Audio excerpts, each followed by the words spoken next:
काली बहू की सौतन लाई दहेज में हीटर और कंबल। तुम में कुछ शर्म लाज बची है या नहीं? शादी को 5 साल हो गए हैं, लेकिन अभी तक मैंने अपने पोता पोती की शक्ल नहीं देखी है। माँ जी, इसमें मेरी क्या गलती है अगर मैं 5 साल से माँ नहीं बन पा रही हूँ? बांझ औरतों को कभी बच्चे का सुख प्राप्त नहीं होता है। मेरी ही मत मारी गई थी जो मैं तुझे इस घर की बहू बना कर ले आई। एक तो ये रूप रंग में काली, गरीब, ऊपर से बांझ। ना जाने पिछले जन्म में मैंने क्या ऐसे कर्म किए थे जो तुझ जैसी बहू मेरी किस्मत में भगवान ने लिख दी। माँ, आपने तो मेरी जिंदगी खराब कर दी इस कलमुही से मेरी शादी करवा के।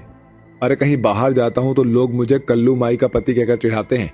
इतना कहकर अमन बेल्ट लेता है और अपनी माँ के सामने ही बेरहमी से अपनी पत्नी को मारने लगता है। माँ जी, बचाइए मुझे। तुम जैसी के साथ तो यही होना चाहिए बेटा, और मार इसे।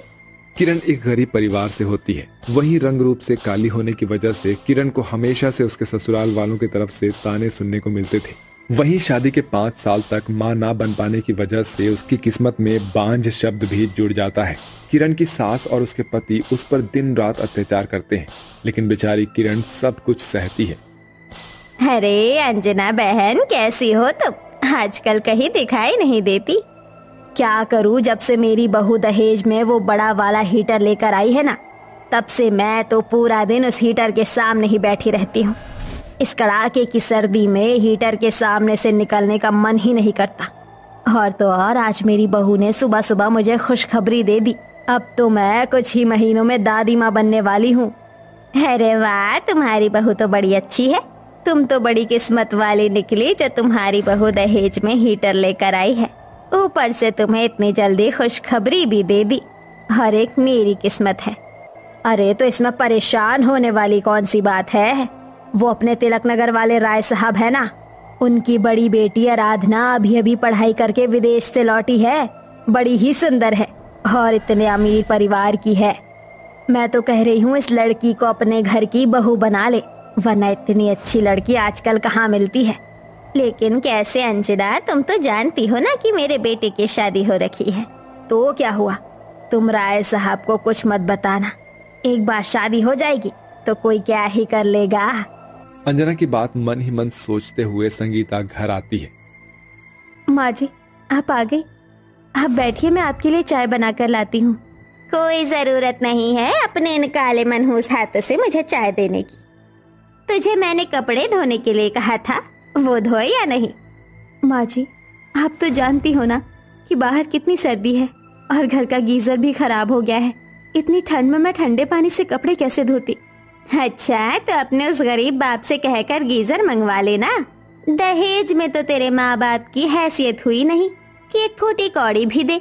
अरे अंजना की बहू को देख, दहेज में इतना सारा सामान और बड़ा वाला हीटर लेकर आई है। अभी शादी को 2 महीने भी नहीं हुए हैं और उसने इतनी जल्दी खुशखबरी सुना दी। माँ जी, अगर आपको मुझसे इतनी ही तकलीफ थी तो आपने मुझे अपने घर की बहू बनाया ही क्यों? बहू का ऐसा जवाब सुनकर संगीता को बहुत गुस्सा आता है और वो गुस्से में उसका हाथ पकड़कर उसे बाहर ले आती है और कड़ाके की सर्दी में बाहर खड़ा कर देती है। चारों तरफ ठंडी हवाएं चल रही होती है, जिसके चलते किरण ठंड से कपकपा रही होती है, लेकिन संगीता को उससे कोई फर्क नहीं पड़ता।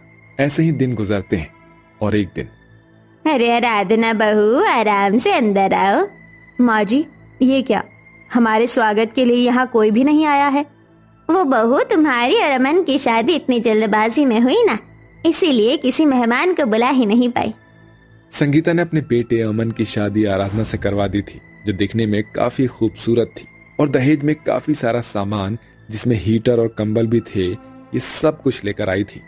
आराधना जैसे ही अमन के साथ घर के अंदर आती है, वैसे ही सामने से किरण आ जाती है। माँ जी, ये कौन? अरे बहू, ये हमारे घर की नौकरानी है, हमारे साथ ही रहती है। किरण कुछ बोले उससे पहले ही संगीता और अमन किरण को आंखें दिखा देती है, जिसके चलते किरण कुछ भी नहीं कह पाती। संगीता और अमन आराधना को कमरे में छोड़कर किरण के पास जाते हैं। ये आपने क्या किया? आपने दूसरी शादी कर ली। दूसरी शादी नहीं करता तो और क्या करता? हाँ, तो जैसी काली बांझ गरीब लड़की के साथ रहकर क्या मैं अपनी पूरी जिंदगी बर्बाद करता? मेरी एक बात कान खोल कर सुन ले।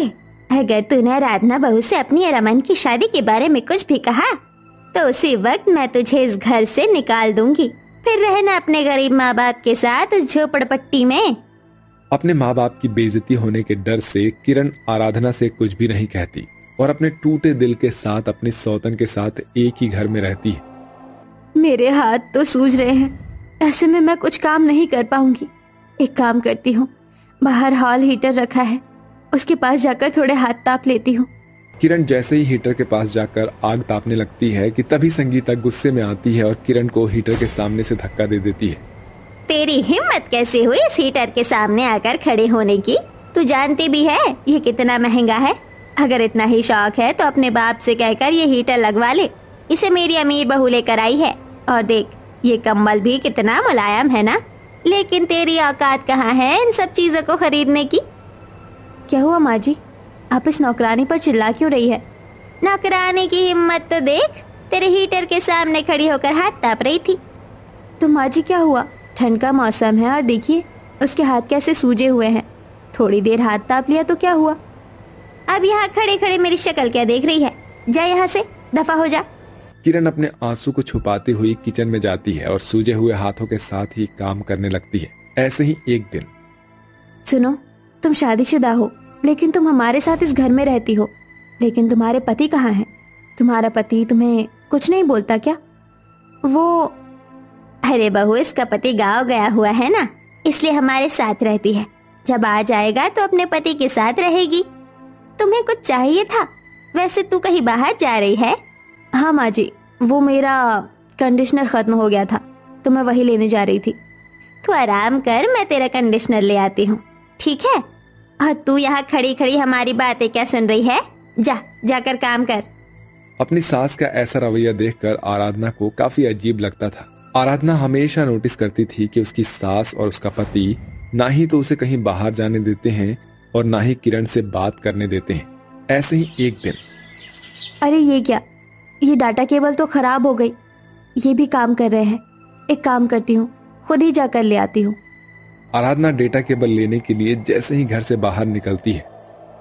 अरे बेटा, तुम कौन हो? इस मोहल्ले में तो मैंने कभी तुम्हें पहले नहीं देखा।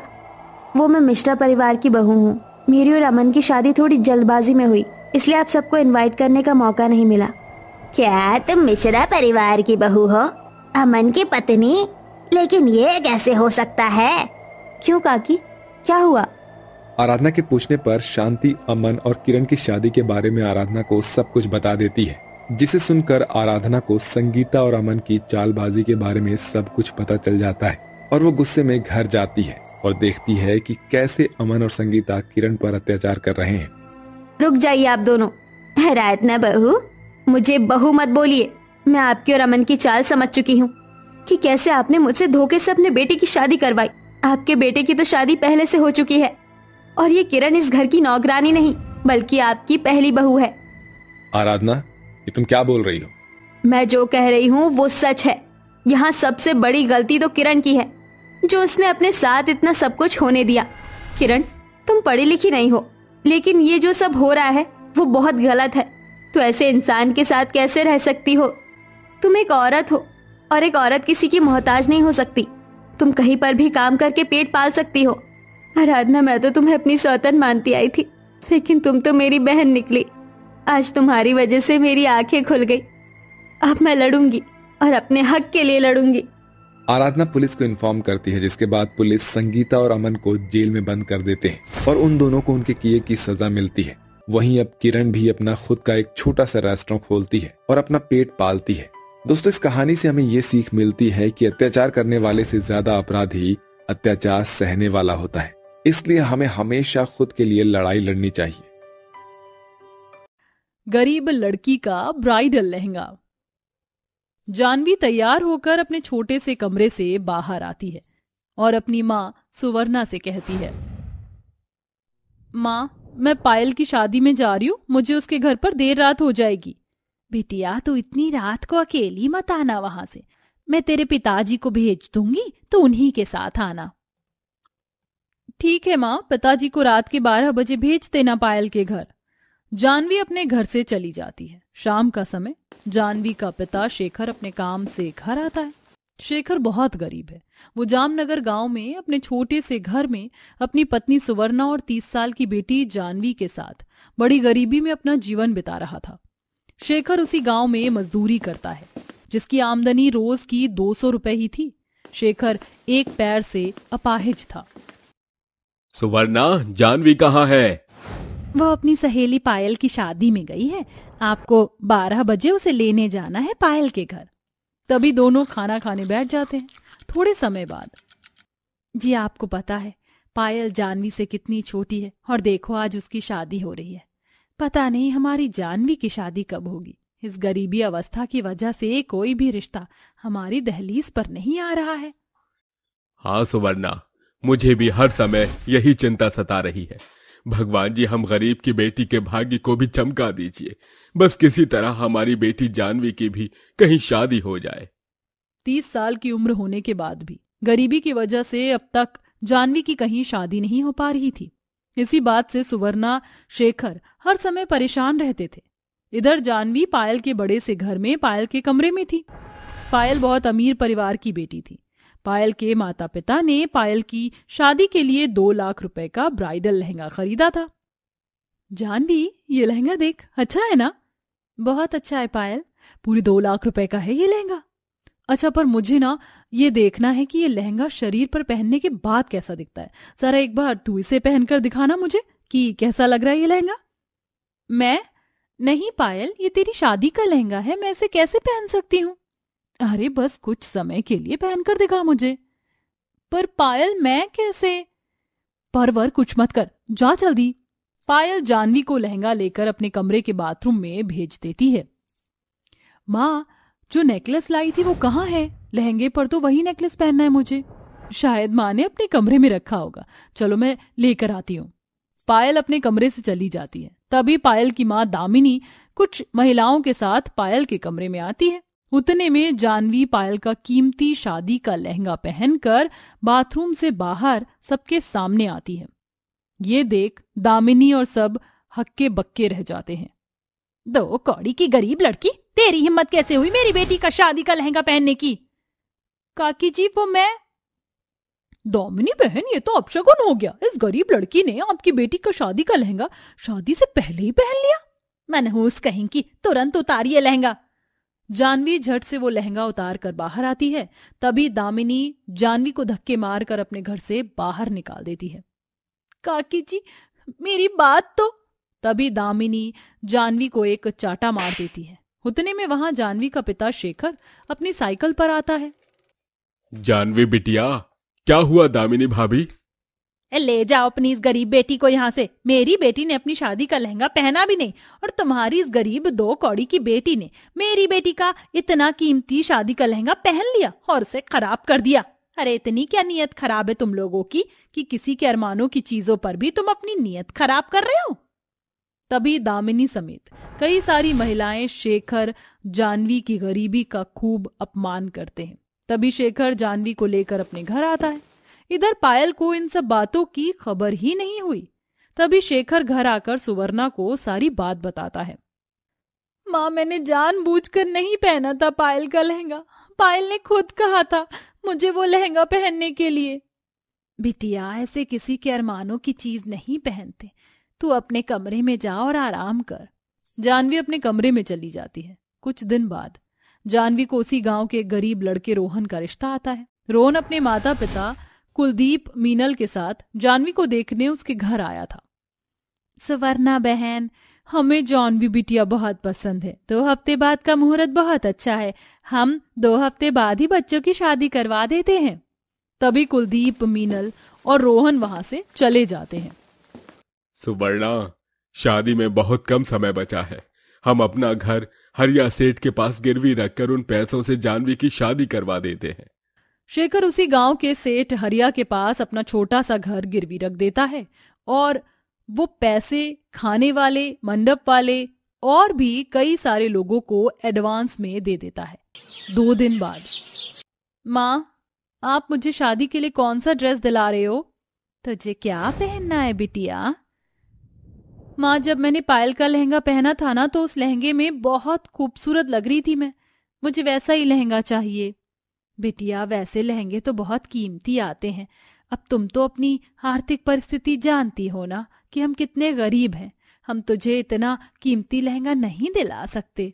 ये सुनकर जानवी उदास हो जाती है। ठीक है माँ, फिर आप जो बोलोगे मैं वो कपड़े ले लूंगी। जानवी उदास होकर अपने कमरे में चली जाती है। सुवर्णा, लगता है जानवी नाराज हो गई। एक ही तो बेटी है हमारी, हमें जानवी की इस खुशी को पूरा करना होगा। हम कहाँ से लाएंगे जी इतना कीमती लहंगा? एक रास्ता है। तभी शेखर सुवर्णा को लेकर उसी गांव के एक अनाज के कारखाने में आता है। सुवर्णा, ये एक अनाज का कारखाना है। यहाँ भारी अनाज की बोरियां उठाने पर एक दिन की मजदूरी 1000 रुपए दी जाती है। हम दोनों मिलकर कुछ दिन यहाँ अनाज की बोरियां उठाने का काम करते हैं। नहीं जी, मैं आपको इतना कठिन काम नहीं करने दूंगी। सुवर्णा, जानवी की शादी को 12 दिन बचे हैं। अगर हम 10 दिन भी यहाँ काम करेंगे तो हमें 20,000 रुपए मिल जाएंगे और उन पैसों में हम जानवी के लिए अच्छा सा लहंगा खरीद सकते हैं। अब बेटी के लिए इतना तो करना ही होगा ना हमें, वरना हमारे माता पिता होने का क्या मतलब। बेटी की खुशी की खातिर दोनों उसी दिन से उस कारखाने में भारी अनाज की बोरियां उठाने का काम करने लगते हैं। तभी काम करते करते शेखर नीचे गिर जाता है और अनाज की भारी बोरी उसके अपाहिज पैर पर गिर जाती है। अरे बाप रे! जी आप ठीक है ना? हाँ सुवर्णा, मैं ठीक हूँ। ये काम आपसे नहीं होगा जी, आप रहने दीजिए। सुवर्णा, केवल 10 दिनों की ही बात है। बेटी के लिए थोड़ी तकलीफ तो ले ही सकते हैं ना हम। शेखर उठता है और फिर से बोरियां उठाने लगता है। इसी वजह से वो सारे दिन में कई बार गिरता गया। रात का समय शेखर सुवर्णा थके हारे घर आते हैं। माँ, पिताजी, आप दोनों कहाँ गए थे? बिटिया, हमें ना एक बहुत ही अच्छा काम मिला है। काम बहुत आसान है, बस सारा दिन बैठने का है और हमें इस काम के रोज के 2000 रुपए भी मिल रहे हैं। उनकी बेटी को उनके संघर्ष के बारे में पता ना चले, इसीलिए शेखर सुवर्णा जानवी से झूठ कह देते हैं। उसके बाद शेखर सुवर्णा रोज उस कारखाने में जाकर भारी अनाज की बोरियां उठाने का काम करने लगे। अब जानवी की शादी को केवल 3 दिन का समय बचा था। एक शाम शेखर सुवर्णा उस कारखाने में काम कर रहे थे, तभी कमजोरी की वजह से शेखर को चक्कर आ जाते हैं और उसके ऊपर कई सारी भारी अनाज की बोरियां गिर जाती हैं। इस हादसे के बाद शेखर की हालत बेहद गंभीर हो जाती है। जैसे तैसे शेखर को हॉस्पिटल लाया जाता है, जहां शेखर के इलाज में बहुत पैसे लग जाते हैं। जितना पैसा शेखर सुवर्णा ने कमाए थे वो सारा पैसा शेखर के इलाज में लग चुका था। सुवर्णा, तुमने क्यों मेरा इलाज करवाया? वो पैसे हमने बेटी की शादी के लहंगे के लिए रखे थे और तुमने वही पैसे मेरे इलाज में लगा दिए। जी, आपका इलाज करवाना बहुत जरूरी था। अब कैसे लाएंगे हम बेटी की शादी के लिए लहंगा? शेखर सुवर्णा खूब रोने लगते हैं। तभी वहां जानवी की सहेली पायल आती है और वो शेखर सुवर्णा की सारी बात सुन लेती है। काका जी, काकी जी, आप? शेखर सुवर्णा जिस कारखाने में काम करते हैं वो कारखाना पायल के पति का था। तभी पायल को सारी बात पता चलती है कि कैसे सुवर्णा शेखर जानवी के लिए संघर्ष कर रहे थे। काकी जी, मेरी शादी के दिन जानवी को मैंने ही कहा था वो लहंगा पहनने के लिए, और माँ को गलतफहमी हो गई थी कि जानवी ने जानबूझकर वो लहंगा पहना था। जब मुझे ये बात पता चली थी तो मैं उसी समय जानवी से मिलने आ रही थी, पर तब मेरी शादी थी और जानवी ने जो लहंगा पहना था ना, वो लहंगा मैंने अपनी शादी में नहीं पहना था। वो लहंगा मैंने जानवी की शादी के लिए संभाल कर रखा है काकी जी। उस लहंगे में मेरा नाम नहीं बल्कि जानवी का नाम लिखा है, इसीलिए तो वो मेरे बजाय सबसे पहले जानवी के शरीर पर पहना गया था। आप चिंता मत कीजिए, जानवी का अब हर सपना पूरा होगा। वो अपनी शादी पर ब्राइडल लहंगा जरूर पहनेगी। उसके बाद पायल शेखर सुवर्णा के साथ उनके घर आती है। जानवी पायल को देखकर दंग रह जाती है।